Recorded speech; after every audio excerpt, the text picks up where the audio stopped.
বিবর্তনবাদের মূল কথা হলো যোগ্যতমর উদ্বর্তন, কিন্তু গোলমাল হলো এই যোগ্য শব্দটিকে নিয়ে। ঠিক কিসের যোগ্যতার কথা বলা হয়েছে এখানে? কিভাবে এই যোগ্যতা অর্জন করা যায়? যেমন ধরে নিন, যেহেতু আমরা সৃষ্টির উন্নততম প্রাণী, তাই ধরে নেওয়া যায় আমাদের যোগ্যতাই সবচেয়ে বেশি। আমরা আগুন আবিষ্কার করেছি, কিন্তু সেই আগুন দিয়ে জ্বালিয়ে দিয়েছি মাইলের পর মাইল জঙ্গল। আমরা প্রকৃতির শক্তিকে আয়ত্ত করেছি, আবার সেই শক্তিতে ধ্বংস করেছি শহরের পর শহর। আমরা ধর্মের কথা, শান্তির কথা লিখে রেখেছি বইতে, এবং সেই কথা মেনেই জড়িয়ে পড়েছি ধর্মযুদ্ধে। তবে আজ এত বড় কিছু নয়, বরঞ্চ একটা ছোট্ট গোল রুটির গল্প বলবো। একটি ছোট্ট মেয়ের গল্প, তার ন্যায় বিচারের গল্প। শুনতে থাকুন সায়ন্তনী পুত্ততুণ্ডর কাহিনী লুলু। ওকে দেখলেই কেমন গা শিরশিরিয়ে ওঠে অমিত ভাদুড়ির। ভারী অদ্ভুত লাগে, বিশেষ করে ওর চোখ দুটো। মনে হয় দুনিয়ার সমস্ত উদাসীনতা আর যন্ত্রণার কাহিনী ওই দুটো হালকা বাদামি চোখে ছায়া ফেলে ক্রমাগত সরে যায়। চোখ দুটো যদি হিংস্রতায় ভরা হতো, তবে হয়তো একটু শান্তি পেতেন তিনি। বুঝতে পারতেন যে ও স্বাভাবিক। রাগ, দুঃখ, জিঘাংসা ইত্যাদি অনুভূতিগুলো ওর মধ্যে আছে। যে ষড়রিপুর টানে প্রতিটা মানুষ রোজই পুতুল নাচ নাচছে, ও সেই পুতুল নাচের বাইরে নয়, কোন রকম ব্যতিক্রম নয়, একদম স্বাভাবিক এক সত্তা। অন্তত এইটুকু তো বোঝা যেত। অথচ গত কয়েকদিন ধরে ওর হাবভাবের মধ্যে একটু স্বাভাবিকতা খুঁজে পাইনি কেউ। মিডিয়া বলছে ও ন্যায় বিচার চায়, কিন্তু এই কি জাতীয় ন্যায় প্রার্থনা? অমিত প্রায় ৩৫ বছর হলো পুলিশে চাকরি করছে, অথচ এমন অদ্ভুত পরিস্থিতির মুখোমুখি কখনো হননি। ও যদি ইট ছুঁড়ে অফিসার ভাদুড়ির বাড়ির জানলা ভাঙত, কিংবা তার বাড়ির উঠোনে দাঁড়িয়ে স্লোগান দিত, তবুও ওকে বোঝা অনেক সহজ ছিল। কিন্তু যে এসবের কিছুই করে না, স্রেফ সকাল থেকে রাত অবধি তার বাড়ির লনের এক কোণে চুপ করে বসে থাকে আর প্রত্যহ একটা করে আটার রুটি উপহার দেয়, তাকে নিয়ে কি করবেন তিনি? হ্যাঁ, একটা আটার রুটি, এটাই ঘটনা। গত ১৫ দিন ধরে অফিসার ভাদুড়ির বাড়িতে এই অদ্ভুত ঘটনাটাই ঘটছে। প্রথম দিন তো ব্যাপারটা বুঝতেই পারেননি অমিত। রোজকার মতোই প্রাতকালীন জগিং সেরে এসে যখন দরজার বাইরে পড়ে থাকা খবরের কাগজটা নিচু হয়ে তুলতে গেলেন, তখনই চোখে পড়ল ঠিক দরজার সামনে পাপোশের ওপরে একখানা আস্ত নিটোল আটার রুটি। কিছুক্ষণের জন্য অবাক হয়ে যান তিনি। একটা আস্ত আটার রুটি এখানে কি করছে? কি করেই বা এলো? তিনিই বা তার একমাত্র ছেলে রিক কখনোই রুটি খান না। এ বাড়িতে রুটির পার্টি নেই। তাহলে এত সকালে এরকম একটা আটার রুটি দোরগোড়ায় পড়ে আছে কেন? অমিত সন্দিগ্ধ দৃষ্টিতে কিছুক্ষণ তাকিয়ে থাকেন। কোনো গোলমাল নেই তো? দীর্ঘদিন পুলিশে চাকরি করে অগুন্তি শত্রু বানিয়ে ফেলেছেন, তাদের কেউ ইচ্ছাকৃতভাবে ফেলে গিয়েছে নাকি? কে বলতে পারে, হয়তো রুটিটা বিষাক্ত, অথবা কোনো বোমা টোমা ফিট করা আছে ওটার গায়ে। ভাবতেই হাসি পেয়ে গেল তার। না, পুলিশে চাকরি করে মাথাটাই গিয়েছে। স্পষ্ট দেখছেন একখানা নিরীহ রুটি পড়ে আছে, আর তিনি কিনা মুহূর্তের মধ্যে বিষ, বোমা, কত কিছু ভেবে ফেললেন। নিজের নির্বুদ্ধিতায় নিজেই হেসে ফেলে আলগোছে রুটিটাকে তুলে নিলেন অমিত। সম্ভবত বাসি রুটি, রীতিমতো মোটা দানার সবচেয়ে উঁচা আটা দিয়ে তৈরি। এরকম একটা বাসি রুটি তার দরজার সামনে এলো কি করে? প্রশ্নটার উত্তর খুঁজতে গিয়েই পেছনের দিকে তাকালেন অফিসার ভাদুড়ি। তখনই চোখে পড়ল ওকে। কি অদ্ভুত দেখতে! আপাদমস্তক কালো মিশমিশে দেহ, চোয়াড়ে মুখ, অতি দিন শীর্ণ চেহারা, হাড় পাঁজরগুলো গোনা যায়। পিচুটি কাটা চোখ দুটোয় বিশ্বের সমস্ত ঔদাসীন্য নিয়ে সামনের লনের এক কোণে বসে আছে। অমিত ভাদুড়ি চোখে চোখ পড়তেই এক দৃষ্টে তাকিয়ে রইল। দৃষ্টিটাও কেমন যেন, অন্তত অমিতের মনে হল। কোনো স্বাভাবিক দৃষ্টি এমন হয় না, হয় কোনো উন্মাদের চোখ, নয়তো অন্তর্যামীর। অমিত রুটিটা নিয়ে এগিয়ে এলেন তার দিকে, সস্নেহে হেসে বললেন, এই রুটিটা বুঝি তোর? দরজার বাইরে রেখে এসছিস কেন? নে খা। কথাটা বলেই তিনি তার পাশে সযত্নে রেখে দিলেন বাসি রুটিটা। সে একবার তাচ্ছিল্য ভরে খাদ্যবস্তুটার দিকে তাকালো, কিন্তু তার হাবে ভাবে মনে হলো বুঝি সে আদৌ জানে না যে ওটা খাওয়া যায়। পরম অনাগ্রহে একবার তাকিয়েই মুখ ফিরিয়ে নিয়েছে। অমিতের কথার জবাবে একটি শব্দও খরচ করল না, যেন কোনো রকম জবাব দেওয়ার প্রয়োজনই নেই তার। আপন মনে হেসে চলে গিয়েছিলেন বাড়ির ভেতরে। কিন্তু ঘটনাটা ওখানেই শেষ হয়নি।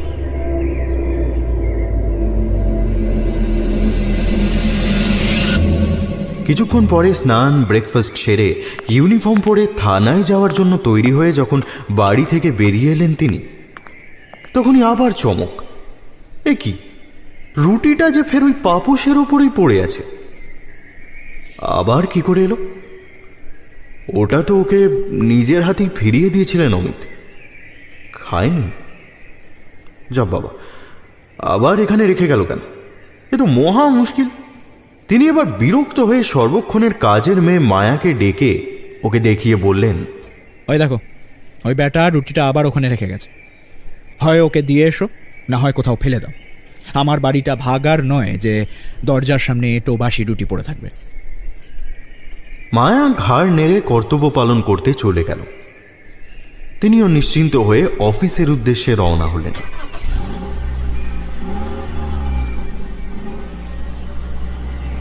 তখন তার মরারও সময় নেই। একবার থানায় ঢুকলে তো আর দম নেওয়ার ফুরসত থাকে না। পেন্ডিং কেসগুলোর তদন্ত করা, ওপরওয়ালাদের সঙ্গে জরুরি মিটিং, গুরুত্বপূর্ণ কেসের আপডেট দেওয়া, সারাদিন ধরে লোকাল গ্যাংস্টারদের পেছনে ছোটা, চোর ডাকাত খুনি হিস্ট্রি শিটার ঠ্যাঙানো, কত কাজ। সেসব মিটিয়ে হতক্লান্ত দেহে যখন রাতে বাড়ি ফিরলেন, তখন বাড়িতে ঢুকতে গিয়েও থমকে গেলেন। যে দৃশ্য দেখলেন তাতে তার হাড় জ্বলে গেল। রুটিটা এখনো ঠিক সেখানেই পড়ে আছে, 1 ইঞ্চিও নড়েনি। প্রচন্ড রাগে বিরক্তিতে চেঁচিয়ে ওঠেন তিনি। তার চিৎকার শুনে মায়া তাড়াতাড়ি দৌড়ে আসে। সে সম্ভবত রাতের খাবারের প্রস্তুতি নিচ্ছিল। হাতে তখনও গুঁড়ো হলুদ তেল লেগে আছে। সন্ত্রস্ত স্বরে বলল, কি হয়েছে বাবু? ওই নোংরা রুটিটা এখনো এখানে পড়ে আছে কেন? তোমাকে কতক্ষণ আগে বলা হয়েছে ওটার একটা ব্যবস্থা করতে? একটা কাজও কি ঠিক মতো করতে পারো না তুমি? অমিত ধমকে ওঠেন। মায়া শক্ত চোখে রুটিটার দিকে তাকিয়ে থাকে, তারপর আস্তে আস্তে বলে, বাবু, আমি তো এটা ডাস্টবিনে ফেলে দিয়েছিলাম, আবার এটা এখানে এলো কি করে? অমিত বিস্ময়াভিভূত। পেছনে ফিরে দেখলেন পাগলটা এখনো ঠায় ওখানেই বসে আছে। রুটিটা যেমন নির্দিষ্ট জায়গা থেকে এক চুলও নড়েনি, তার মালিকও ঠিক তেমনি অটল স্থৈর্যে চুপ করে তাকিয়ে আছে তারই দিকে। মরুককে!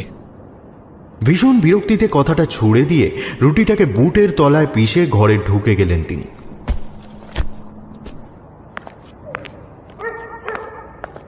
দুটো উজ্জ্বল চোখের সামনে অভদ্রের মতো দড়াম করে দরজাটা বন্ধ করে দিলেন। অমিত বিরক্ত হলেও এ ঘটনা নিয়ে বিশেষ মাথা ঘামাননি। যে লোক সবসময় চোর ডাকাত খুনি রেপিস্টদের পিছু ধাওয়া করছে, তার একটা নিরীহ রুটি নিয়ে ভাববার সময় কোথায়? অমিত ব্যাপারটা মাথা থেকে ঝেড়েই ফেলেছিলেন, কিন্তু ও তাকে কিছুতেই ভুলতে দিল না। গত 15 দিন ধরে প্রতি মুহূর্তে ওর কথাই ভেবে চলেছেন তিনি। ভাবতে বাধ্য হচ্ছেন, কারণ গত 15 দিন ধরে রোজই ঘটে চলেছে এই একই ঘটনা। ভোর হওয়ার আগেই সে গুটি গুটি পায়ে এসে হাজির হয়। অমিতের দরজার সামনে সযত্নে একটি বাসি আটার রুটি রেখে দেয়। তারপর টু শব্দটিও না করে তার লনের এক কোণে বসে থাকে। সবচেয়ে অদ্ভুত, ওর মুখে কোনো শব্দ নেই। বোবা। চেঁচিয়ে ভয় দেখালে, তেড়ে গেলে বা চলে যেতে বললে তার কোনো প্রতিক্রিয়া নেই। শুধু চোখ দুটো যেন দপ করে জ্বলে ওঠে। মায়া যতবারই রুটিটাকে তুলে ফেলে দেয় ততবারই সে কুড়িয়ে এনে যথাস্থানে রাখে। এছাড়া আর কোনো রকম হেলদোল দেখা যায় না। বলাই বাহুল্য, এই ঘটনার কথা মিডিয়ার লোকেদের জানতে বাকি রইল না। একজন পুলিশ অফিসারকে রোজ একজন একটা করে বাসি আটার রুটি উপহার দিয়ে যাচ্ছে, এ ঘটনা খুব সাধারণ নয়। রহস্যের গন্ধ পেয়ে স্বাভাবিকভাবেই মিডিয়া লাফিয়ে উঠল। এখন তো চ্যানেলে চ্যানেলে ওর ছবি, নিউজ পেপারে ওর ফটোসহ হেডলাইন, সমস্ত সোশ্যাল নেটওয়ার্কিং সাইটে শুধু ওরই নাম। এখন সে টক অফ দি টাউন। মিডিয়ার দৌলতে অবশ্য একটা উপকার হয়েছে, ওর নামটা জানতে পেরেছেন অমিত। হতভাগার নাম লুলু। কিন্তু এখনো জানতে পারেননি যে ও আদতে চায়টা কি, কিসের অপেক্ষায় রোজ একটি রুটি উপহার নিয়ে আসে, কিসের আশায় ঠায় বসে থাকে তার লনে। ওর আসল উদ্দেশ্যটা কি?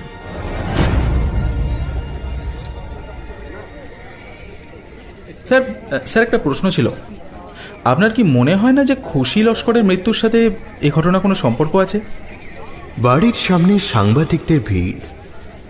লুলুর এই অর্থহীন কাণ্ড দেখার ও মানুষকে দেখানোর জন্য রোজই অফিসার অমিত ভাদুড়ির বাড়ির সামনে মিডিয়ার লোকেরা ভিড় জমায়। অমিতকে দেখতে পেলেই হাতে বুম নিয়ে পড়ি করে দৌড়ায় তার পেছনে, এমনকি অফিসেও ধাওয়া করতে ছাড়ছে না। অমিত অবশ্য এসবকে আদৌ পাত্তা দেন না, কিন্তু এবার ব্যাপারটা বেশ বাড়াবাড়ির পর্যায়ে যাচ্ছে। বাইরে থেকে নিজেকে শান্ত দেখালেও ভেতরে ভেতরে বেশ বিচলিত হয়ে উঠছেন তিনি। ব্যাপারটা এমন মিডিয়া হাইপ পেয়েছে যে তার প্রাণ ওষ্ঠাগত হচ্ছে। আপনার কি মনে হয় স্যার, লুলু রোজ একটা করে রুটি কেন দিয়ে যাচ্ছে আপনাকে? তবে কেউ বুঝতে পেরেছে যে পুলিশের কাছে ন্যায় চাইতে এলে বিনিময়ে কিছু দিতেও হয়? কোনো ফিচেল সাংবাদিকের বজ্জাতি মার্কা প্রশ্নে চড়াত করে মাথায় রক্ত উঠে গেল অমিতের। তিনি প্রতিদিনের মতোই নিষ্প্রিয় মুখে সাংবাদিকদের এড়িয়ে চলে যাচ্ছিলেন। অর্থপূর্ণ প্রশ্নটা শুনে দাঁড়িয়ে পড়লেন। বিরক্তিতিক্ত স্বরে সজোরে বলে উঠলেন, মানে এইসব উল্টোপাল্টা প্রশ্ন করছেন? কিসের ন্যায়, কিসের বিনিময়? রিপোর্টারটি আরও খোলসা করে বলল, আমি ঘুষের কথা বলছি স্যার। লুলুও কি তবে বুঝেছে যে পুলিশকে ঘুষ দিতে হয়? ও তো টাকা পয়সা কিছু দিতে পারবে না, তাই যা পারে তাই আনে। মানে উপহার হিসেবে, হয়তো ওই হিন্দিতে যাকে বলে নজরানা বা ভেট। ফাজলামো করার জায়গা পাননি নাকি? ঘুষ। চিরকালের সৎ পুলিশকর্মী অমিত ভাদুড়ির ইচ্ছে করছিল এখনই ঠাস করে বদমাইশ ছোঁড়াকে 82 শিক্ষার পুলিশই থাপ্পড় মারে। তবু প্রচণ্ড ইচ্ছেটাকে দমন করে বললেন, লোক এট মি, আপনার মনে হয় যে ও আদৌ এসব বোঝে? ওর না সেই আইকিউটা নেই। যত সব পাগল ছাগলদের কাণ্ডকে আপনারা তোল্লাই দিয়ে চলেছেন। আচ্ছা শুনুন না, আপনার ওই টি আর পি বাড়ানোর জন্য যদি এসব করতে হয় তাহলে করুন না, কিন্তু আমাদের সততার ওপর আঙুল তুলছেন কেন? এবার ভিড় থেকে একটি বলিষ্ঠ চেহারার মেয়ে এগিয়ে আসে। লুলু কিন্তু পাগল বা ছাগল কোনোটাই নয়। ও খুশি লস্কর নামের 6 বছরের শিশুটির জন্য বিচার চাইছে, যা 1 মাসেও আপনারা দিতে পারেননি। খুশি লস্কর গ্যাংরেপ মার্ডার কেস এখনও ক্লোজড হয়নি।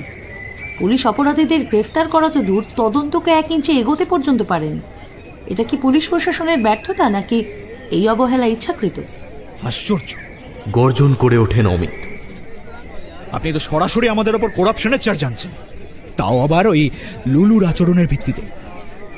আচ্ছা আচ্ছা আচ্ছা, আপনাকে আপনাকে কে বলেছে বলুন তো যে ও খুশি লস্করের অপরাধীদের বিচার চায়? লুলু বলেছে আপনাকে, নাকি আপনি হচ্ছেন স্বয়ং অন্তর্যামী? মেয়েটি ঝকঝকে দাঁত বের করে হাসল। কেন স্যার, আপনার কি নিজেরও মনে হয় না যে লুলু আসলে ধর্নায় বসেছে? ও রোজ এসে আপনার দরজায় একটা করে রুটি রাখে এবং ঠায় আপনার বাড়ির সামনে বসে থাকে। এই অদ্ভুত আচরণের অন্য কোনো অর্থ কি ভেবে পেয়েছেন আপনি? ধর্না? প্রবল বিস্ময়ে অমিতের মুখ হাঁ হয়ে যায়। কি সব বলছে ওরা? লুলু তার বাড়ির সামনে নাকি ধর্নায় বসেছে? ও কি পলিটিক্যাল লিডার? ধর্না শব্দের অর্থ জানা তো দূর, শব্দটাই কি শুনেছে জীবনে? বেশ। তিনি বিরক্ত হয়ে নিজের গাড়ির দিকে যাওয়ার জন্য পা বাড়ান। স্যার, আপনি কিন্তু ভুলে যাচ্ছেন যে লুলুই কিন্তু খুশি লস্কর মার্ডার ও রেপ কেসের একমাত্র প্রত্যক্ষদর্শী সাক্ষী। দুষ্কৃতীরা যখন খুশিকে তুলে নিয়ে যাচ্ছিল তখন তাদের গাড়ির পেছন পেছন দৌড়চ্ছিল ও। হয়তো ও জানে যে আপনি এই কেসের ইনভেস্টিগেটিং অফিসার। তাতে কি? এবার আক্ষরিক অর্থে প্রায় তেড়েই যান তিনি। ওকে জেরা করতে হবে, কোর্টে তুলব প্রত্যক্ষদর্শী সাক্ষী হিসাবে। আপনারাই যখন সবকিছু জেনে বসে আছেন তখন আপনারাই অপরাধীদের খুঁজে বের করুন না। লুলুকে জেরা করুন, যান যান, কিন্তু দয়া করে পুলিশের দিকে আঙুল তুলবেন না। বলতে বলতেই তিনি লম্বা লম্বা পা ফেলে এগিয়ে যান গাড়ির দিকে। পেছনের সিটে উঠে বসে কাঁচ তুলে দেন। আর কোনো কথা নয়, এমনিতেই সকাল থেকে মেজাজ খিঁচড়ে আছে। রিক কাল অনেক রাতে নেশা করে ফিরেছে। আজকাল সুযোগ পেলেই ড্রিঙ্ক করছে ছেলেটা। মদ তো খাই, অমিতের সন্দেহ ড্রাগস টাগসও নেয় বোধ হয়। বন্ধু মন্টির জন্মদিনের পার্টি থেকে যেদিন প্রায় বেসামাল অবস্থায় ফিরেছিল, সেদিনও রিকের জামায় এবং হাতায় গুঁড়ো গুঁড়ো সন্দেহজনক কিছু একটা লেগেছিল। তার তীক্ষ্ণ চোখ সেটা ঠিকই ধরেছিল। ধমক ধমক দিয়েছেন ঠিকই, কিন্তু কাজ হয়নি। রিক স্পষ্ট জানিয়ে দিয়েছে, বাবা হয়েছ, বাবার মতো থাকো, মা হতে চেও না। আমার প্রাইভেসিতে হস্তক্ষেপ করার কোনো অধিকার তোমার নেই, সে তুমি যতই দুধে পুলিশ অফিসার হও না কেন। এমন উত্তর পেয়ে আর কথা বাড়াননি অমিত। মা মরা ছেলেটাকে বেশি কড়া কথা বলতে খারাপ লাগে তার। ছোটবেলা থেকেই মাতৃহীন শিশুটিকে বুকে করে বড় করেছেন। কথায় আছে, স্নেহ অতি বিষম বস্তু। তাই এখনো কিছু বলেননি, শুধু হাতে নাতে ধরার অপেক্ষায় আছেন। সারা রাস্তা চুপ করেই থাকলেন অফিসার ভাদুরী। অন্যান্য দিন ড্রাইভার শিবচরণের সঙ্গে নানান রকম গল্প গাছা করেন, নিজে সিগারেট খেলে ওকেও ভাগ দেন। আজ কিন্তু সেসব কিছুই করলেন না, বরং একটু পরেই কাঁচ নামিয়ে একের পর এক সিগারেট খেতে লাগলেন। ঘরে অশান্তি, বাইরে অশান্তি, লুলু, এই লুলু কিছুতেই তাকে শান্তিতে থাকতে দেবে না। আপনারা এখন টেলিভিশন স্ক্রিনে দেখতে পাচ্ছেন লুলুকে। সারা শহর, পুলিশ, প্রশাসন, এমনকি নিজের বাবা মাও যে হতভাগ্য ধর্ষিতা শিশুটিকে ভুলে গিয়েছিল, লুলু তাকে ভোলেনি। সে আজও সুবিচারের দাবিতে ধর্ণা দিয়ে বসে আছে ইনভেস্টিগেটিং অফিসার অমিত ভাদুরীর বাড়ির সামনে। এমন অদ্ভুত প্রতিবাদ, এমন অভূতপূর্ব ধর্ণা আর কবে দেখেছে কলকাতা? অনেক ভুখ হরতাল, অনেক প্রতিবাদ, মোমবাতি মিছিলের প্রত্যক্ষদর্শী সাক্ষী এই শহর। শুধুমাত্র একজনের এমন জোরালো এবং নিঃশব্দ প্রতিবাদ আগে কখনো দেখেনি। সেই প্রতিবাদে প্রশাসনও নড়ে বসেছে। অথচ লুলু কিন্তু কোনো প্ল্যাকার্ড, কোনো ফেস্টুন বা মোমবাতি নিয়ে প্রতিবাদে বসেনি। ওর হাতিয়ার শুধু একটি রুটি। হ্যাঁ, আপনারা ঠিক শুনছেন, একটি রুটি হয়তো খুশি লস্কর মার্ডার কেসের ভাগ্য ঘোরাতে চলেছে। আসুন আমরা আরেকবার দেখে নিই সেই লুলুকে, যে আজ গোটা শহরের কাছে প্রতিবাদ ও ভালোবাসার মূর্ত প্রতীক হয়ে উঠেছে। লুলুর সঙ্গে খুশির রক্তের সম্পর্ক ছিল না, শুধু আত্মিক সম্পর্ক ছিল, আর সেই সম্পর্কই আজ ন্যায় বিচারের দাবিতে এসে দাঁড়িয়েছে সমস্ত অন্যায়ের সামনে। থানার ভেতরে পা রাখতে না রাখতেই উচ্চ গ্রামের টেলিভিশনের আওয়াজ কানে এলো অমিতের। অর্থাৎ থানার ভেতরেও নিউজ চ্যানেলের ওই একই কচকচি চলছে। রিপোর্টার তারও স্বরে চেঁচাচ্ছে। স্টুডিওতে বিশেষজ্ঞের দল আলোচনায় বসে গিয়েছেন। লুলুর এ জাতীয় বিস্ময়কর আচরণ নিয়ে নানা মুনির নানা মত। অমিত ঘরে ঢুকে দেখলেন জুনিয়র অফিসার থেকে কনস্টেবল সবাই হাঁ করে টিভির পর্দার দিকে তাকিয়ে আছে।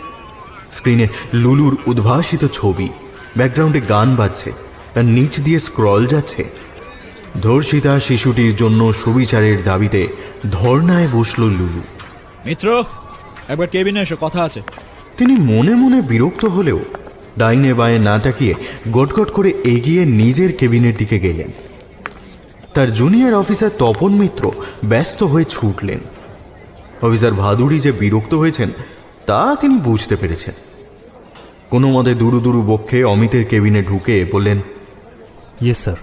অমিত জলের গ্লাস থেকে এক চুমুক জল খেয়ে তার দিকে তাকালেন। খুশি লস্কর গ্যাংরেপ ও মার্ডার কেসের কোনো লিড পাওয়া গেছে?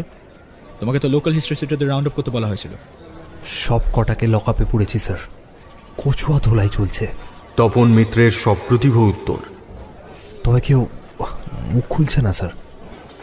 রাইট। আচ্ছা, খুশির শরীরে তো একাধিক সিমেন্টের ট্রেস ছিল।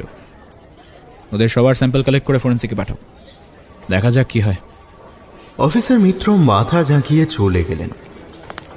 অমিতের মুখে চিন্তার ছাপ। আপন মনে তুলে নিলেন খুশি লস্করের রেপ মার্ডার কেসের ফাইল। প্রথম পাতাটা খুলতেই তার ছবি বেরিয়ে পড়ল। খুশি লস্কর, এক 6 বছরের শিশু কন্যার নাম। ঘরে হয়তো পড়ার মতো একখানাই শতছিন্ন ফ্রক ছিল তার। কারণ প্রিন্টিং ও ইলেকট্রনিক্স মিডিয়ায় যত ছবি বেরিয়েছে তার সব কটিতেই এই জামাটাই পরে আছে সে। তার ছিন্ন ভিন্ন লাশের গায়েও এই জামাটাই ছিল। এই নোংরা ছেঁড়া ফ্রকটিতে এমন কোন যৌন ইশারা ছিল যে কিছু পুরুষকে জানোয়ারে পর্যবসিত করল? কিংবা তার এই সরল নিষ্পাপ চোখে ড্যাবডেবিয়ে তাকিয়ে থাকার মধ্যে কোন কুহকের আভাস পেল দুষ্কৃতীরা যে তাদের কামনা ও রিরংসা আগুনের মতো পুড়িয়ে ছারখার করে দিল মেয়েটির শৈশবকে? উত্তর জানা নেই।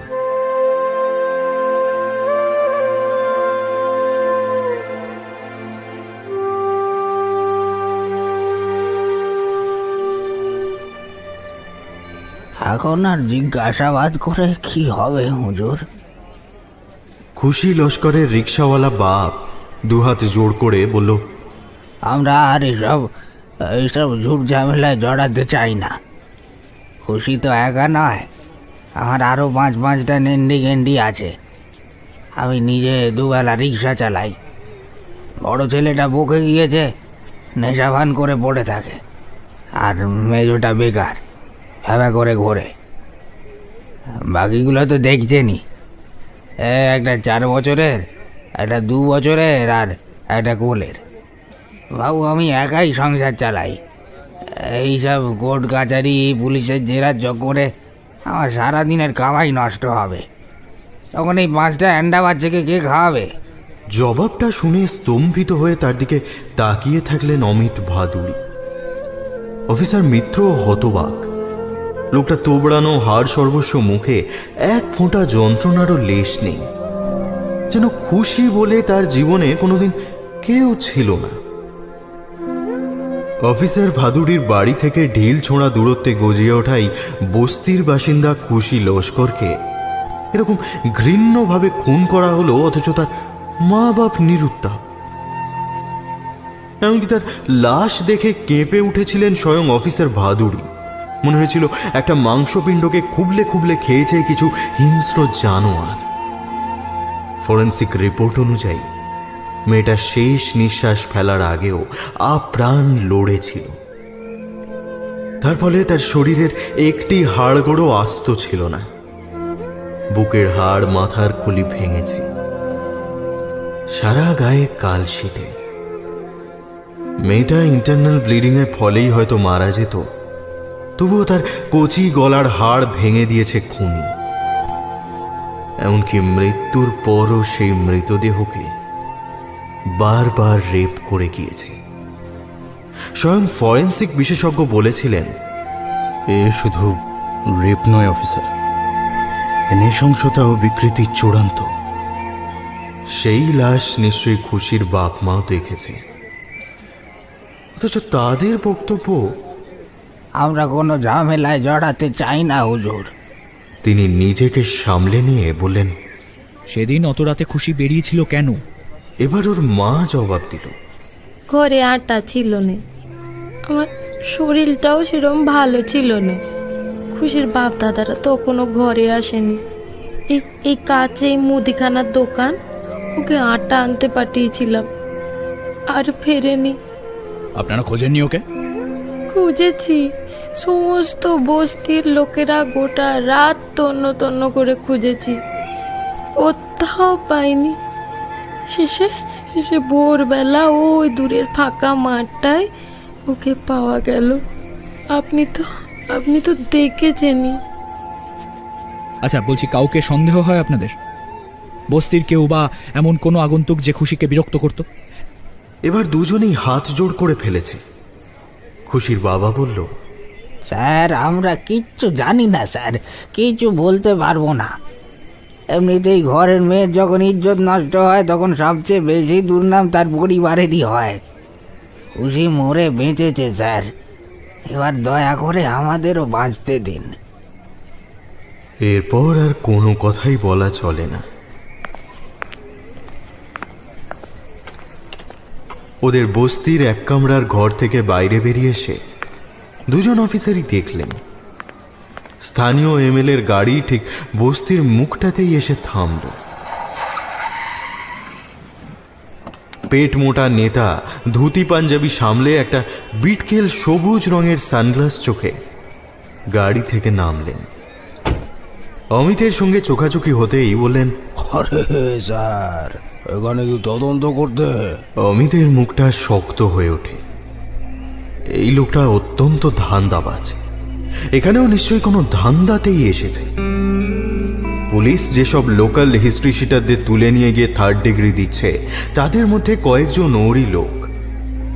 নির্বাচনী প্রচারে নেতার হয়ে ওরা গলা ফাটায়। সম্ভবত সেই কারণেই খুশির পরিবারের সঙ্গে দেখা করতে ছুটে এসেছেন। তিনি প্রশ্নের উত্তর না দিয়ে বললেন, কি ব্যাপার, আপনি এখানে যে? পান ও গুটখা খাওয়ার দাঁত বের করে হাসলেন রাজনীতিবিদ। আমার এলাকায় এমন একটা অনর্থ হয়ে গেল, আর আমি আসবো না। একটা দুস্থ ঘরের মেয়ের সঙ্গে এমন অত্যাচার, তার পরিবারের কথা কেউ ভাবছে না। ভুখা দরিদ্র মানুষের পাশে আপদে বিপদে দাঁড়ানোই তো আমার কর্তব্য, তাই ছুটে চলে এলুম। নেতা যখন ভুখা দরিদ্র মানুষ শব্দগুলো উচ্চারণ করছিলেন, ঠিক তখনই অমিত এক ঝলকে তার জাবুলানি ফুটবলের সাইজের ভুঁড়িটা দেখে নিলেন। তার হাতের একটা মোটা প্যাকেটও নজর এড়াল না। তা মেয়েটার বাবা মা কিছু বলতে পারলো কে করেছে এসব? অমিত মৃদু হাসলেন। না, ওরা কিছু বলতে পারছে না। তিনি একটু গলা নামিয়ে বললেন, তবে বলি কি, আপনি যে বডল বাবলুদের আটকে রেখেছেন, সেটা একেবারেই অনর্থক। দেখুন, ওরা নেহাতি ছেলে মানুষ, নিরীহ, ওরা সব করতেই পারে না। তাই আপনি কি আদৌ এটা জানেন যে এই ছেলে মানুষগুলো কয়েক বছর আগে বম্বিং ও রেপ কেসে শ্রীঘরে হয়েছিল? সেটাও কি আপনার কাছে নেহাতি ছেলে মানুষই? বাউন্সারটা খেয়ে নেতা একটু গম্ভীর হয়ে গেলেন। একটু কড়া গলায় বললেন, দেখুন, ঘটনার দিন সারা রাত ওরা পার্টি অফিসে ছিল, ওরা ইনোসেন্ট, ওদের ছেড়ে দিন। বেশ, ছেড়ে দিচ্ছি। তিনি হাসলেন। আপনি আমাকে স্টেটমেন্টটা রিটেনে দিয়ে দিন, অবশ্যই ছেড়ে দিন। মানে লিখিত বয়ান দিন। যে ওরা নির্দোষ, ইনোসেন্ট, আর সেটার গ্যারেন্টিটা আপনি দিচ্ছেন। আপাতত ওদের ছেড়ে দিচ্ছি, তবে কখনো যদি প্রমাণ হয়েছে যে ওরাই আসল অপরাধী, তাহলে সেটার জবাবদিহিটা কিন্তু আপনাকে করতে হবে স্যার। পুলিশকে বিভ্রান্ত করাটাও কিন্তু আইনত অপরাধ, তাই না মিত্র? অফিসার মিত্র কিছু বলার আগেই ক্ষান্ত দিলেন রাজনীতিবিদ। কিছু বলতে গিয়েও বললেন না, কারণ ইতিমধ্যে মিডিয়ার লোক কি করে যেন খবর পেয়ে এখানে এসে পৌঁছেছে। দূর থেকে তাদের ধেয়ে আসতে দেখে মুচকি হাসলেন। অমিতকে নমস্কার জানিয়ে বিনীতভাবে বললেন, আচ্ছা, আমি আসি তাহলে। জয় হিন্দ, জয় হিন্দ। পরক্ষণেই নিচু স্বরে যোগ করলেন, বেস্ট অফ লাক। তবে কিছু করতে পারবেন বলে মনে হয় না। অমিত ভাদুড়ি তার হাতের মোটা প্যাকেটটার দিকে তাকালেন। সে তো বুঝতেই পারছি। নেতা আর কথা বাড়ালেন না, এগিয়ে গেলেন খুশি লস্করের বাড়ির দিকে। তার পেছন পেছন দৌড়ালো রিপোর্টাররা। দুই অফিসার এবার ফেরার পথ ধরলেন। অমিত আস্তে আস্তে বললেন, কি বুঝলে মিত্র? অফিসার মিত্র দীর্ঘশ্বাস ফেললেন। বুঝলাম যে একটি শোক ভোলানোর জন্য আরও 5-5টি স্যাম্পেল বিদ্যমান। খুশি লস্করের বাপ মা মরে যাবে, কিন্তু মুখ কিছুতেই খুলবে না। আর ওই মোটকা প্যাকেটটাই মিষ্টি ছিল বলে তো মনে হলো না স্যার। একটা 6 বছরের শিশুর দর তার বাপ মা ভালোই হেঁকেছে, অন্তত প্যাকেটের সাইজ তো তাই বলছে। আমি তো আরও কিছু বুঝেছি। অমিত অন্য মনস্ক। মিত্র, সবাই যা চাইছিল সব পেয়েছে। খুশির পরিবার টাকা পাবে, খুশির বড় দাদা চাকরিটাও পেয়ে যাবে বলে আমার ধারণা। নেতামশাই তো আবার মিডিয়া হাইপও পেয়ে যাবেন। আজকেই দেখবে চ্যানেলে চ্যানেলে তাকে খুশির বাপকে জড়িয়ে ধরে প্রচুর ছবিতে দেখা যাবে। অনেক প্রতিশ্রুতিও দেবেন।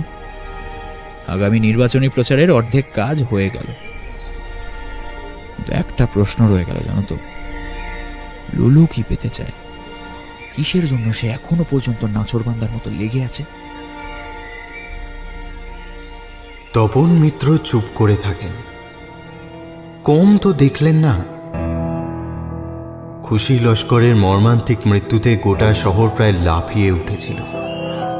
সমস্ত সেলিব্রিটিরা ক্যামেরার সামনে চোখের জল ফেলেছিলেন। গোটা শহরে তো হাফ ডজন মোমবাতি মিছিলই হয়ে গেল। অভিনেতা অভিনেত্রীরা চোখে সানগ্লাস আর ফ্যাশনেবল পোশাকে প্রকাশ্যে হাঁটলেন। সোশ্যাল নেটওয়ার্কিং সাইট প্রতিবাদে গর্জে উঠল, পুলিশের মুন্ডুপাত করল, কয়েক হাজার লোক পোস্ট দিল, খুশি লস্কর আমার মেয়ে। কিন্তু তারপর ঠিক 7 দিনের মাথায় 2 সেলিব্রিটি বিয়ে করলেন। সেলিব্রিটি দম্পতির বিয়ের ভেন্যু, বিয়ের গয়না, সোনার এমব্রয়ডারি, চোখ ধাঁধানো আলোয় ম্লান হয়ে গেল ছেঁড়া ফ্রক পরা এক শিশুর ছবি। কেউ তাকে মনে রাখেনি। তার ফাইলটাও আনসলভ কেসের ফাইলের স্তূপে চাপা পড়ে যেত যদি না এই হতভাগা লুলু নিজের অজান্তেই হাঙ্গামা করত।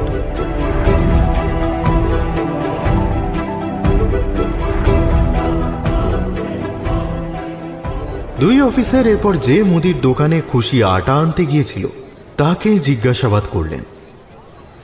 বেচারি মুদির সারা গায়ে জামায় আটার ছোপ, ঝেড়ে ঝেড়েও সাফ করতে পারছে না। দোকানে খদ্দেরের ভিড়, তবুও সে সমস্ত প্রশ্নের জবাব দিল। হ্যাঁ, খুশি সেরাতে এসেছিল। প্রয়োজনীয় জিনিস কিনে সে বস্তির দিকেই চলে গিয়েছিল। তারপর কি হয়েছে তা বলতে পারবে না। একটা চলন্ত গাড়ির পেছনে লুলুকে পাগলের মতো দৌড়তে দেখেছিল ঠিকই, কিন্তু তখন তার তাৎপর্য বুঝতে পারেনি। তাই গাড়িটাকে সে তেমন ভালোভাবে নজর করেনি। নম্বর বা অন্য কোনো তথ্যও সে দিতে পারবে না। তবে খুশিকে সে ছোটবেলা থেকেই দেখছে। তার সঙ্গে লুলুর সম্পর্ক সর্বজন বিদিত। লুলু খুশির একান্ত ঘনিষ্ঠ বন্ধু, সুখ দুঃখের সাথী। শৈশব থেকেই সে একটু অদ্ভুত, অন্য সবার মতো নয়, একদম অন্য রকম। আজ পর্যন্ত মারামারি করতে তাকে দেখেনি কেউ। খুশি এই অনাথটাকে রোজ নিজের ভাগের 2টো রুটি থেকে একটা রুটি দিত। বড় দরাজ মনের মেয়ে ছিল। তার এই যন্ত্রণাদায়ক মৃত্যুতে সে দুঃখ প্রকাশও করল। শেষ কথাটা শুনে অফিসার ভাদুড়ি কৌতূহলী হয়ে ওঠেন। এখন তো খুশি নেই, লুলুকে তবে রুটিটাকে দিচ্ছে। মুদি একটু ম্লান হাসে। বস্তির লোকেরাই পালা করে দেয় স্যার। রোজই ভোর ভোর লুলু এসে প্রত্যেক বাড়ির দরজায় ধাক্কা মারে। কেউ বিরক্ত হয়, আবার যার বাড়িতে বাড়তি রুটি থাকে সে হয়তো দিয়েও দেয়। বেশ কয়েকবার তো আমিও দিয়েছি। পাগলটাকে আর কে দেখবে স্যার, ওর জন্য মায়া হয়।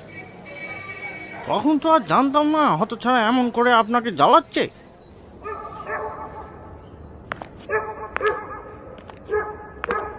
অবশেষে ডিউটি সেরে ক্লান্ত দেহে অমিত যখন বাড়ি ফিরলেন তখন রাত প্রায় 11টা। বস্তি থেকে একবার অকুস্থলটাও ঘুরে এসেছেন। মনে একটু ক্ষীণ আশা ছিল, যদি কোনো প্রমাণ পাওয়া যায় যা হয়তো গতবার নজরের বাইরে থেকে গিয়েছে। কিন্তু সেসব কিছুই নেই, কোনো প্রমাণ নেই। খুশি লস্করের দেহে যে সিমেন্টের ট্রেস পাওয়া গিয়েছিল তা লকআপে বন্দি সবার সঙ্গে মিলিয়ে দেখা হয়েছে। আজই রিপোর্ট এসছে, রেজাল্ট নেগেটিভ। গাড়ি থেকে নামতে নামতেই বাড়ির লনের দিকে তাকালেন তিনি।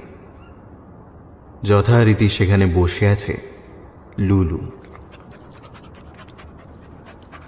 স্থির একটা মূর্তি যেন বসিয়ে দেওয়া হয়েছে বাড়ির লনে।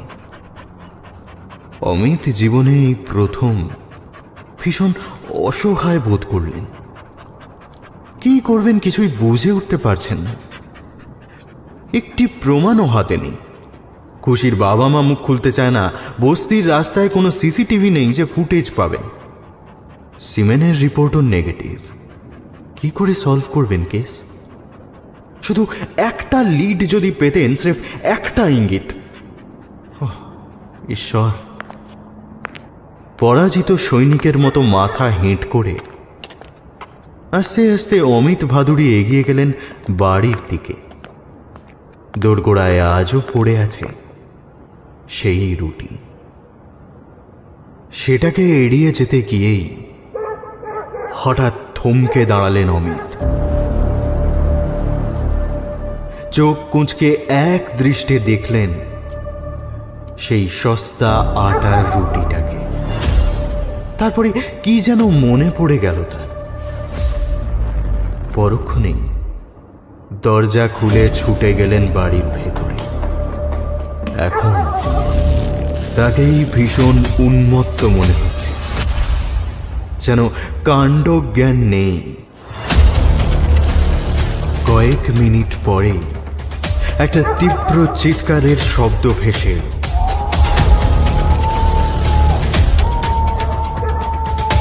তারপর সব চুপ।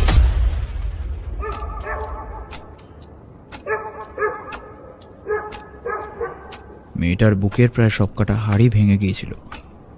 ইন্টারনাল ব্লিডিং হলেও বাইরে তেমন রক্তপাত হয়নি। মেয়েটাকে গলা টিপে মারা হয়েছিল। অমিত ভাদুড়ি ঠক করে গ্লাসটা টেবিলের উপরে নামিয়ে রাখলেন। গ্লাসের ভেতরের সোনালি তরল সামান্য চলকে পড়ল টেবিলে, কিন্তু সেদিকে ভ্রুক্ষেপও নেই তার। ফস করে একটা সিগারেট ধরিয়ে গম্ভীর গলায় বললেন,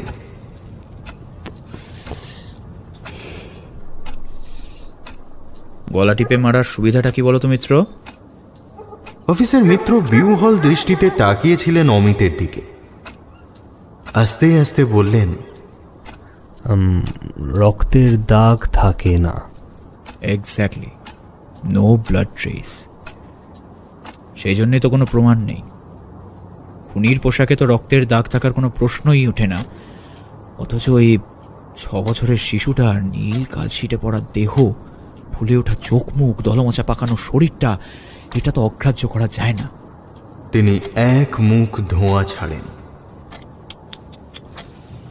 ওর অপরাধীদের কাছে পৌঁছানোর প্রচুর চেষ্টা করেছি আমরা, কিন্তু সব দিকটাই তো ডেড এন্ড। সরকার বলছে কেসটা ক্লোজ করুন, নেতা ও সেলিব্রিটিরা বলছে অবিলম্বে অপরাধীদের গ্রেফতার করা হোক, জনতা বলছে শাস্তি চাই, আমরা বলছি একটু ধৈর্য ধরুন, তদন্ত চলছে। কিন্তু লুলু কি বলছে সেটা তো কেউ শুনছে না, কেউ তো বুঝছে না। অফিসার মিত্রর মনে কৌতূহল আরো ঘনীভূত হয়।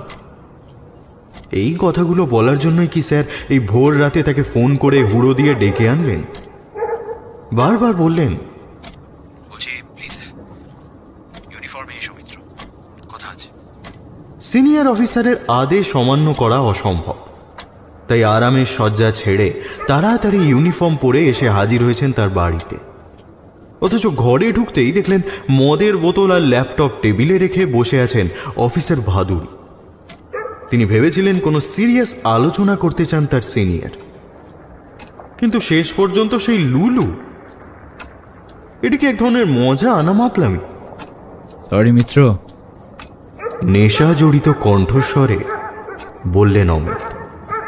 তোমাকে এখন ড্রিঙ্কস অফার করতে পারছি না, কারণ তুমি অন ডিউটি। স্মোক করতে চাইলে অবশ্যই করতে পারো। না স্যার, আমি ঠিক আছি। তপন মিত্র সবিনয়ে বললেন। আপনি ফোনে বলেছিলেন যে কিছু আলোচনা আছে। তিনি নড়ে চড়ে বসেন। Yes yes yes yes yes আলোচনা নয়, কিছু প্রশ্ন। আমার কয়েকটা প্রশ্নের জবাব দাও না প্লিজ। প্রশ্ন?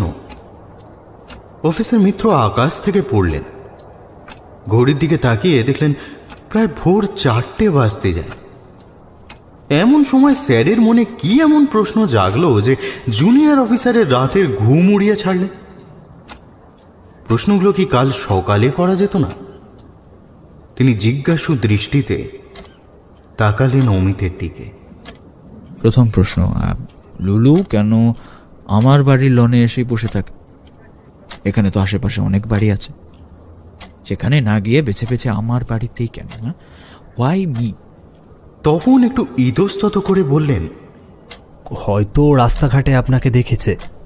খুশি লস্করের বাড়ি তো আপনার বাড়ি থেকে একদম কাছে, আপনিও জগিং করতে ওদিকেই যান, আবার একই এলাকার মানুষ, তাই হয়তো ও আপনাকে পুলিশ হিসেবে আইডেন্টিফাই করেছে। সেটার থেকেই ও বুঝেছে যে খুশি লস্করের কেসটার তদন্তকারী আমি, সেই জন্য আমার বাড়ির সামনে এসে ধর্ণা দিচ্ছে, সেটাই বলতে চাইছো তো? অমিতের চোখে কৌতুক। তপন একটু বিব্রত বোধ করলেন। কি জানি স্যার, হতেও পারে। There are more things in even an earth race.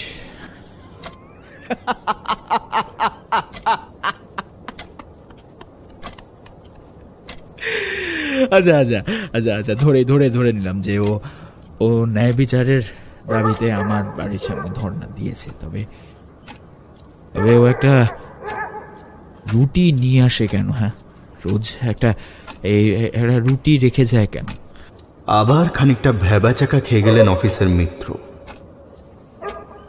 রুটি রাখার যে অর্থটা দাঁড়ায় সেটা বলতে সংকোচ বোধ করছেন।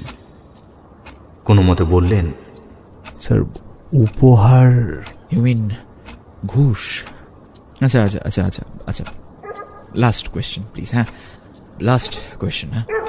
তখন দেখলেন অমিত ভাদুড়ির চোখ দুটো যেন দপদপিয়ে জ্বলছে। দাঁতে দাঁত পিষে অস্ফুট রাগে বললেন, যে শুয়োরের বাচ্চারা একটা 6 বছরের শিশুকে বারবার রেপ করে, বাধা দিলে অসহায় শিশুটিকে এমন পেটায় যে তার শরীরের সবকটা হাড় ভেঙে যায়, তারপর তার গলার হাড় ভেঙে মেরে ফেলে এবং মৃত্যুর পরেও একাধিকবার রেপ করে, সেই জানোয়ারগুলোর ঠিক কি শাস্তি হওয়া উচিত একবার বলো তো মিত্র? আজীবন কারাদণ্ড বা ফাঁসি? তিনি মাথা নাড়ছেন। আইনের রক্ষক হিসাবে নয়, একজন মানুষ হিসাবে বলো, কি করা উচিত তাদের সঙ্গে?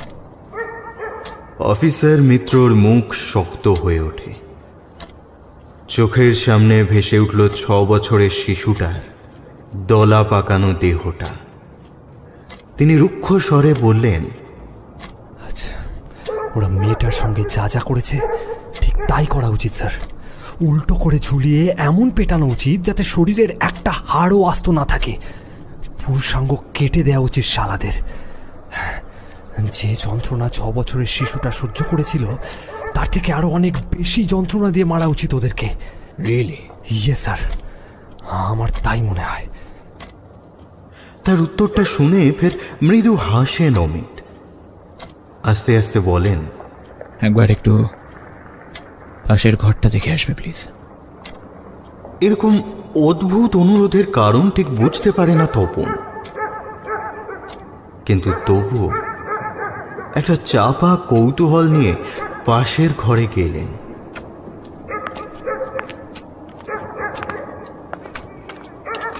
কিন্তু যা দেখলেন তাতে তার রক্ত হিম হয়ে গেল। মনে হলো পায়ের তলার মাটি কাঁপছে। যা দেখছেন তা কি বাস্তব না কোনো দুঃস্বপ্ন? ঘরের সিলিংয়ে দড়ি দিয়ে উল্টো করে ঝোলানো দুটি দেহ। তাদের দেখলেই বোঝা যায় কি প্রচন্ড অত্যাচার করা হয়েছে দুজনের ওপর। কেটে দেওয়া হয়েছে পুরুষাঙ্গ, মুখ হাত বাঁধা, কপাল বেয়ে এখনো ফোঁটায় ফোঁটায় রক্ত চুইয়ে পড়ছে। চোয়াল ভেঙে দেওয়া হয়েছে। সম্ভবত শরীরের একটি হাড়ও আস্ত নেই। তাদের যন্ত্রণা বিকৃত মুখই বলে দেয় যে কি বিভৎস মৃত্যু পেয়েছে তারা।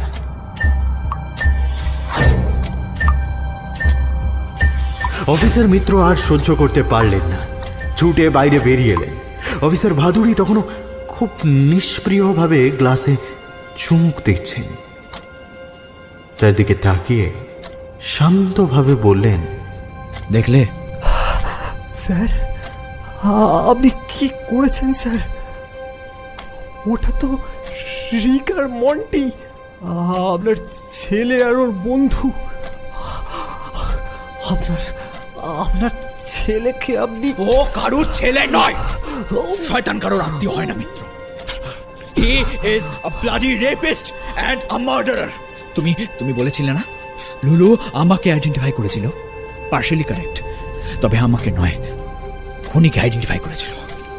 সে ওই দুষ্কৃতীদের মধ্যে একজনকে চিনে ফেলেছিল and he identified that bloody bastard. ও জেনে গিয়েছিল যে ওই রাক্ষসটা আমার বাড়িতেই থাকে। তার জন্যই সে আমার বাড়ির সামনে এসে ধর্ণা দিয়েছিল। ওই রুটিটা ছিল সংকেত ছিল মিত্র, ওই রুটিটা সংকেত ছিল। যে শয়তানটা ক্ষুধার্ত খুশিকে সেদিন রাতের রুটিটাও খেতে দেয়নি, তাকে উদ্দেশ্য করে ও রোজ বলতো, তোরা যখন মেয়েটাকে ছিঁড়ে পুড়ে খেয়েছিস তখন ওর ভাগে রুটিটাও নে, খা হারামজাদা। আমরা কেউ বুঝতে পারিনি ওকে, জানো তো। ও যদি রিকের ওপর আক্রমণ করতো তাহলে হয়তো বোঝা যেত, কিন্তু মোদি বলেছিল না লুলু একদম অন্যরকম। বলতে বলতেই দীর্ঘশ্বাস ফেললেন তিনি। ওই রুটিটা সংকেত ছিল মিত্র, ক্লু।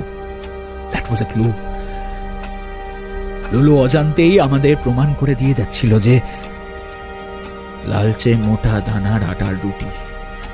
আমরা ভুলে যাচ্ছিলাম যে মেয়েটা সেদিন আটা কিনতে বেরিয়েছিল, কিনেও ছিল। তবে যখন দুষ্কৃতীরা ওকে জোর করে গাড়িতে তুলে নেয় তখন আটার ঠোঙাটা ধস্তাধস্তিতে ফেটে যায়, আটা ছড়িয়ে পড়ে চারিদিকে। তোমার মনে আছে সেই মুদির জামায় সর্বাঙ্গে আটার দাগ লেগে গিয়েছিল? এই আটা প্যাকেটের শৌখিন মিহি আটা নয়, মোটা দানা বলে একবারে গায়ে লাগলে ঝেড়ে ফেলা খুব মুশকিল। খুনিদের জামাতেও সেদিন আটা লেগে গিয়েছিল, জুতোর নিচেও আটা লেগেছিল তাদের। সেদিন মন্টির জন্মদিনের পার্টির থেকে যখন রিক ফিরেছিল তখন ওর জামার হাতায় আমি লালচে গুঁড়ো দেখতে পেয়েছিলাম। তখন বুঝিনি, আমি ভেবেছিলাম ড্রাগের গুঁড়ো হয়তো, কিন্তু আজ বুঝছি। হে দেখো, তিনি ল্যাপটপটা ঘুরিয়ে দিলেন। সেখানে মন্টি ফেসবুক অ্যাকাউন্টে তার জন্মদিনের ছবি পোস্ট করেছে। অফিসার মিত্র স্পষ্ট দেখলেন মন্টি ও রিক দুজনের জামাতেই কিছুর একটা হালকা ছাপ, আটার গুঁড়ো। রিকের জুতোয় আটার গুঁড়ো এখনো লেগে আছে। আজ হাজিকে আমি দেখেছি, ওকে কয়েক ঘা মারতেই ও বলে দিল। পার্টির দিন মদ শেষ হয়ে যাওয়ায় ও আর মন্টি মদ কিনতে বেরিয়েছিল। মদের দোকানটা ওই বস্তির কাছেই পড়ে। ওরা শুনশান রাস্তায় মেয়েটাকে দেখতে পায় এবং ভাবতে পারছো মিত্র, এত বড় পাষণ্ড এরা। একটা শিশুকে রেপ করে, মার্ডার করে, ফের পার্টিতে গিয়ে ওরা ভর্তি করেছে। কোনো অনুতাপ হয়নি ওদের। No fucking feelings. ওদের বেঁচে থাকা উচিত। অফিসার মিত্র কি বলবেন বুঝতে পারলেন না। তার দিকে এবার 2 হাত বাড়িয়ে দিয়েছেন officer Amit Bhaduri. Now officer Mitra, তুমি এখন অন ডিউটি, তোমার কর্তব্য করো। Arrest me, arrest me. Officer Mitra কিং কর্তব্য বিমূঢ়ের মতো বসে থাকেন। কি করবেন ভেবে পাচ্ছেন না।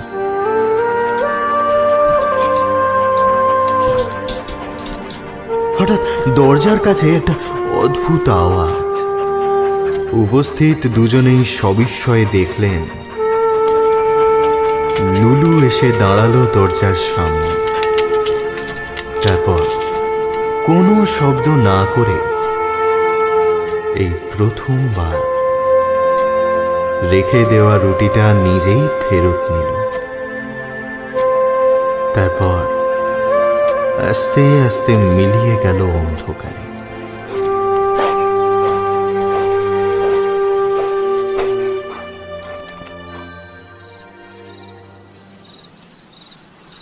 একটা বিরাট শূন্য মাঠ। এই মাঠের বুকেই একদিন ছোট্ট মেয়েটাকে চূড়ান্ত যন্ত্রণা দিয়ে ছিঁড়ে খেয়েছিল কতগুলো নর পশু। কেউ মনে রাখেনি সে কথা, শুধু একজন আজও তার কথা ভোলেনি। সেই মেয়েটা এখনো এখানে ঘুরে বেড়ায়, যন্ত্রণায় কাঁদে। কেউ তাকে দেখতে পায় না, সেই একজন ছাড়া। লুলু আস্তে আস্তে এগিয়ে গেল সেদিকে। সযত্নে রুটিটাকে রাখলো মাটির ওপর। সে স্পষ্ট দেখতে পেল এক যন্ত্রণা কাতর ক্ষুধার্ত শিশু ক্রমাগত এগিয়ে আসছে তার দিকে। অনেক দিন ধরে ক্ষুধার্ত ছিল মেয়েটা, আজ খেতে পারে। সে নীরবতা ভঙ্গ করে বলে ওঠে, খেয়ে নে মা, আজ নিজের ভাগের রুটিটাও খেয়ে নে। তোর মাও তোর ভাগের রুটিটা বানাতে বলে গেছে, কিন্তু দেখ তোর লুলু তো ভোলেনি। খেয়ে নে। আমাকে ভয় কিসের? আমি তো মানুষ নই। লুলু সেই ব্যথিত শিশুর সঙ্গে কথা বলতেই থাকে। নিস্তব্ধ মাঠের নৈশব্দকে চিরে শোনা যায় তার সংলাপ।